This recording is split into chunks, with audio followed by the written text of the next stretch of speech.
Salam alaikum. Petit message à Patrice Carteron. Bader en quelques minutes. Il était une fois un mec qui on a monté une carrière, qui était un petit jeune un peu gogol qu'ils ont utilisé car ils avaient besoin de boxeurs courageux, bêtes et pas chers. Les Hollandais en 2006 étaient dans la galère parce que leur événement qui s'appelait le K1 qui n'existe plus, parce que c'était une organisation de combat truqué, il leur fallait des nouveaux mecs pas chers, etc., etc.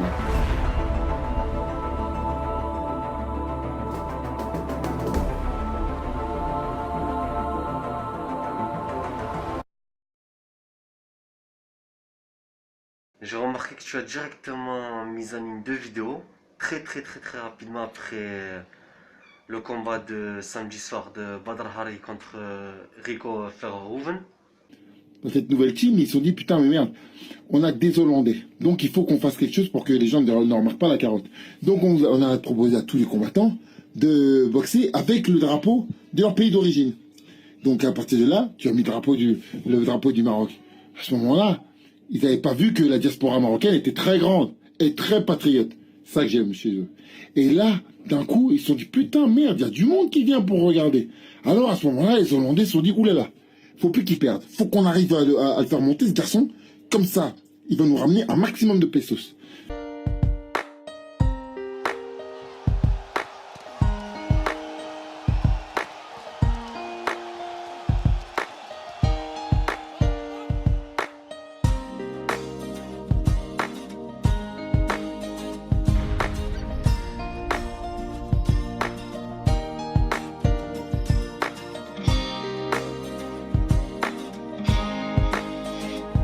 Enfin, raconter des cracks sur lui, quoi. Dire genre que c'est le type qui combat que pour le fric et tout ça. Ok, c'est un kickboxer. Donc il combat pas gratuitement, comme tous les kickboxers, je pense. C'est son gagne-pain, il nourrit sa famille, il se nourrit lui-même, il a une famille, il a des responsabilités. Je crois que c'est la même chose pour toi, il me semble, non? Toi aussi, je pense pas que tu combattes gratuitement, ou tu combattes que pour le sport, que pour faire le show. Tu combats aussi pour de l'argent, on est d'accord. Paye tes factures, paye ta nourriture, nourrir ta femme, tes enfants et ton foyer, on est d'accord. Voilà. Et là, d'un coup, ils se sont dit putain merde, il y a du monde qui vient pour regarder.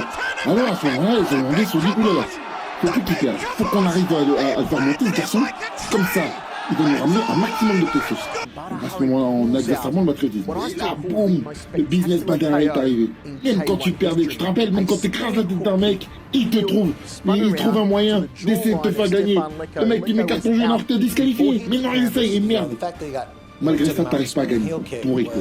Out the legs of Peter Graham for 3 rounds in Auckland before Graham KO'd him.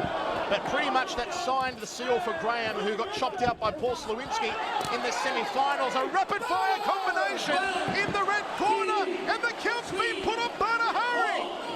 Wow, what a turnaround!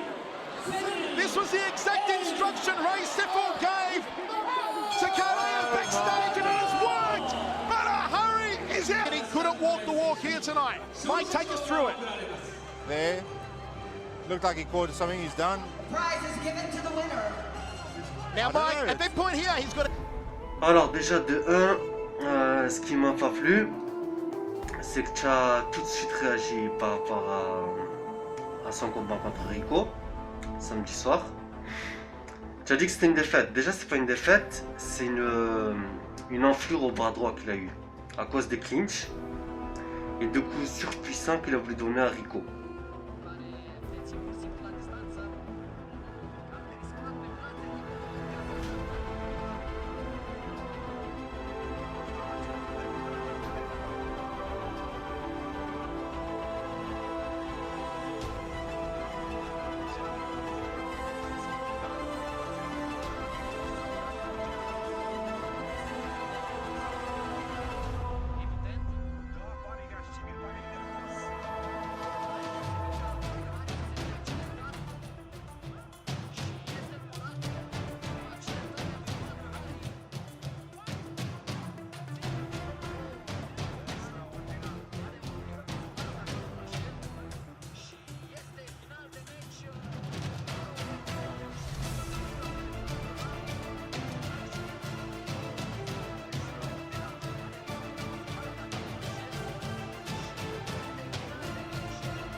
comme vous avez pu le constater, ce samedi, Badrari combattait contre Rico. Franchement, c'était lourd le combat. C'était lourd. Mais ça n'a pas duré très longtemps. Ça n'a pas duré très longtemps. Rico l'envoyait, Badrari l'envoyait, ça envoyait pas. Pour son pas. Coup de pied, coup de jambe, tout. Ça partait de pas. Mais le problème, c'est que lors d'un corps à corps, Badrari a tellement voulu contracter Rico qu'il s'est cassé le poignet.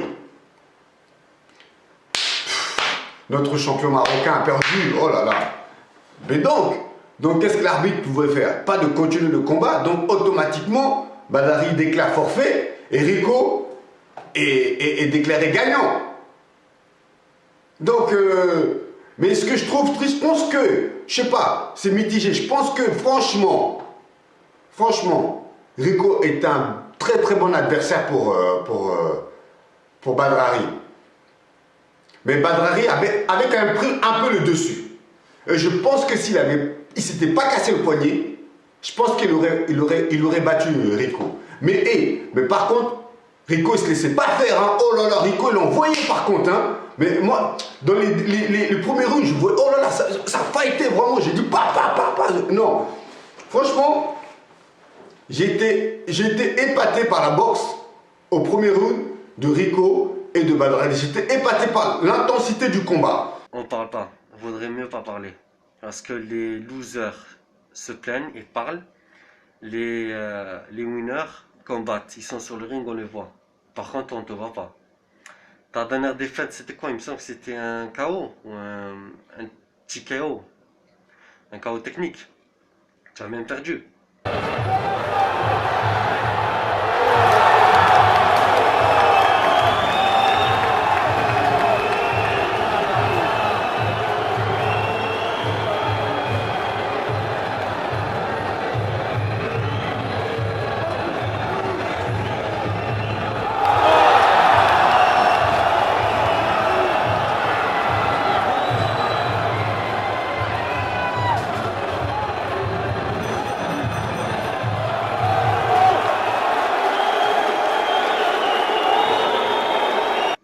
Badr, c'est quoi? Il s'est pas pris de KO. Pourtant, il menait. Au premier il menait à Rico. Il a bien senti Rico. Il a reconnu. À la fin du match, il a dit, je connais ton niveau. On refera le premier match. Je suis dégoûté d'avoir gagné de cette manière. Il a bien dit lui-même. Donc Badrari n'a pas perdu. Il ne s'est pas pris un KO. Contrairement à toi. Il a perdu contre sa blessure. Ce qui est totalement différent. Donc c'est pas la peine d'inventer des cracks parce que tu envies quelqu'un, tu jalouses quelqu'un. Jusqu'en 2010 où ça coule quand même parce que les gens ont remarqué la carotte au Japon, les télés ont fui, tout le bordel, tout est annulé.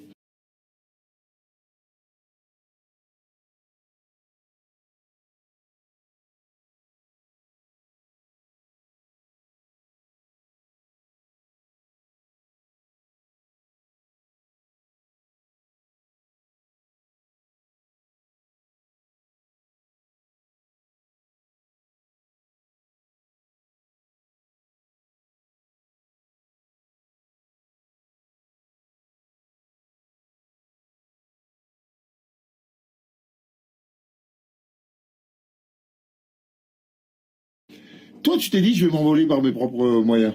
Maintenant, ça y est, je suis devenu Badrari, tout le monde me connaît, tatati et tatata.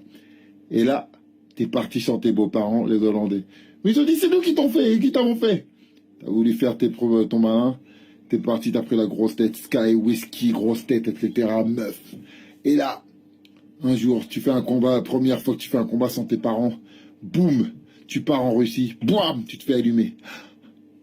Mais t'essaies d'endormir l'affaire, tu pars à Dubaï, ils disent, putain, comme ils savent qu'il y a une grosse communauté marocaine, faut venir à la star. On te fait boxer contre des mecs qui sont venus là pour se coucher, t'es content.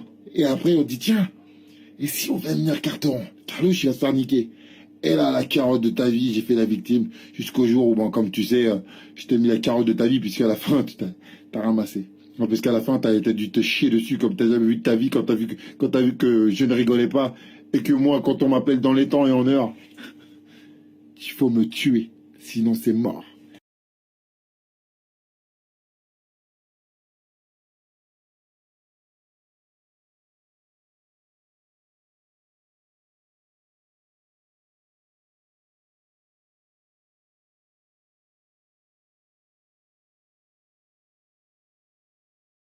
T-Bag, grâce à toi, je me suis acheté un nouveau bateau.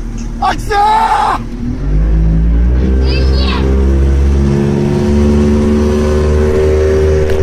Putain, je suis pas fait. Grâce à toi, je suis en paix. Toi tu dis, moi je dis, machin. Mais si t'étais un grand boxeur, ou que si t'avais boxé des noms, quoi que ce soit. Ah si, t'as boxé des noms. Ah oui, t'as boxé des noms. Ah oui, non, comment pas Bob Sapp, non, c'est pas un nom ça. Ah, Slovensky. Le seul nom que t'as boxé, tu te fais mettre KO.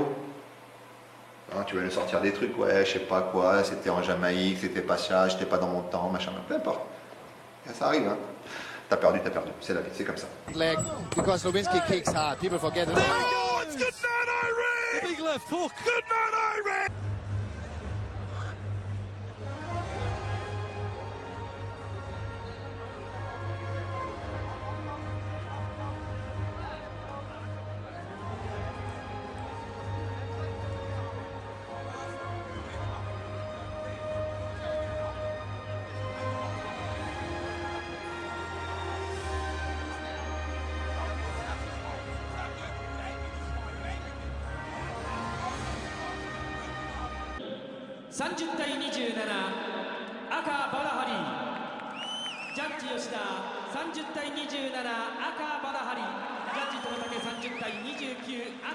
Qui est sans doute, enfin c'est même pas sans doute, c'est une réalité meilleure que toi. Bonjour à tous les amis, pour ceux qui ne me connaissent pas, vos grand-mères les trottinettes, qui trottinent. Les amis, je voulais revenir une dernière fois sur le combat de Patricia Carteron contre Daniel Sam. Les amis, on s'est fait niquer, putain de supercherie sur la vie de ma mère. J'étais le premier à crier, ouais Carteron, c'est la vengeance de Benzema, ton nez c'est un coup, ta grand-mère la tour Eiffel. J'étais le premier à le clasher les amis, et je m'en excuse. On s'est fait avoir, la vie de ma mère, on a été aveuglé par la soif qu'on avait de voir Carteron perdre les amis. Mais c'est ce qu'il voulait, tout était prévu les amis. Carteron qui s'en prend du matin au soir à Benzema. Sachez les amis que si Carteron il mange à l'heure d'aujourd'hui, c'est grâce à Benzema les amis, et tout était prévu pour attirer Benzema dans ses filets. Sur la vie de ma mère, j'ai mené ma propre enquête les amis, ma propre enquête, et je suis tombé sur des éléments très très louches. Donc on va pas traîner, on va rentrer dans le sujet directement les amis. C'est quand que le combat de Carteron a été médiatisé. C'est quand que nous on a commencé à s'intéresser au combat les amis. C'est à partir de quelle date? C'est à partir du moment où on a vu une vidéo qui tournait sur le net avec Daniel Sam avec le maillot de Benzema. On voyait titré de partout, Benzema envoie son soldat, c'est parti pour la guerre, Benzema envoie un guerrier, nanani et tout. On l'a vu de partout les amis. Bon, pour ceux qui se rappellent pas de la vidéo, regardez les images. Damn. My name is Daniel Sam. I thought you might be. Damn. Damn.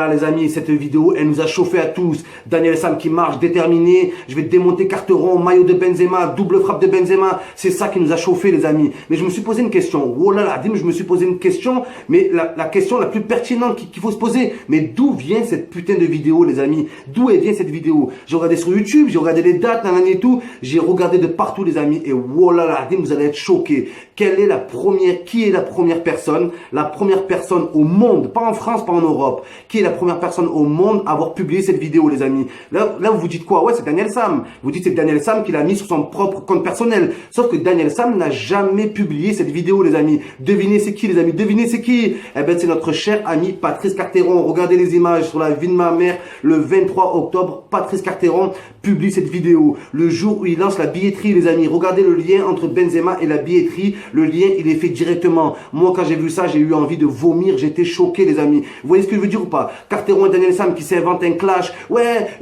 Benzema, ouais je vais t'éclater, nanani, revanche de Benzema et tout. Et t'apprends que quoi? T'apprends que c'est Carteron lui-même qui a envoyé cette vidéo. Et vous savez comment ça se passe dans le monde des vidéos les amis. Pour que Carteron puisse mettre une vidéo de Daniel Sam, il faut qu'il ait l'accord de Daniel Sam. Donc voilà, déjà pour la communication les amis, ils se sont arrangés. Par rapport à ce que tu as dit concernant le K1, tu dis que le K1 c'est des combats truqués, ou c'était des... Bon, le K1 n'existe plus là, ça fait 6 ans. Il s'arrête en 2010. Tu dis que c'était des combats truqués. Donc explique-moi pourquoi à la finale du K1 en 2009, je vais reprendre Badr Hari, s'est blessé, il a porté pratiquement un plâtre, une attelle, sur son bras droit contre Semi Shield. C'était truqué. Lorsque Peter Hartz s'est brisé les côtes contre Overeem en 2010, lors de la finale. Il est parti à l'hôpital et tout ça, c'était truqué, ça aussi. Le sang, il était truqué. Les blessures, c'était truqué. Les enflements, les gros enflements à l'œil, c'était truqué, ça. Ça, c'est truqué aussi. Qui encore? Gokhan Saki contre Alistair Overeem en demi-finale. Il s'est pété la côte et le bras droit. C'était ça aussi truqué, c'était truqué ça. En fait, tout ce qui ne te plaît pas, tout ce qui te fout la run, tout ce qui est supérieur à toi, tu traites ça de faux. Alors que ce n'est pas faux. On t'a jamais vu au K1, tu n'as jamais combattu, en fait, tu n'as jamais eu le niveau. Déjà, je me rappelle, c'était quand? Attends. Tu as perdu, je t'ai pris un KO. Alors que Badr, il était déjà à l'époque plus jeune que toi. Il a gagné, même. Bon, il a gagné au point, mais il a tenu, il s'est pas pris un KO. Contrairement à toi déjà. Donc ne parle pas. Moi, j'aimerais bien que tu répètes ça au combat du K1. SJ Jesse, il combat toujours, il combat au Glory. Gokhan Saki, de temps en temps, il revient, il repart. Qui encore? Il y en a plein d'autres. Toi, t'as jamais vu. Je t'ai jamais vu en fait au K1 déjà. J'ai jamais pu te qualifier déjà. Même pour les Final 16, tu n'as jamais pu te qualifier. Quelle que soit l'année. On t'a jamais vu. Alors ne parle pas, tu fais que des combats arrangés, ou choisis, ou présélectionnés. Tu présélectionnes tes adversaires. Tu ne présélectionnes pas ses adversaires. Il combat, il perd, il gagne, il en a rien à foutre. Il combat, c'est tout. Qu'importe. Tu vois la différence entre toi et lui? Tu sens pourquoi tu es jaloux à son égard? Tu as la haine? Tu ne fais rien. Tu fais que parler, tu fais que du buzz. On ne te voit pas combattre. Alors, essaie de te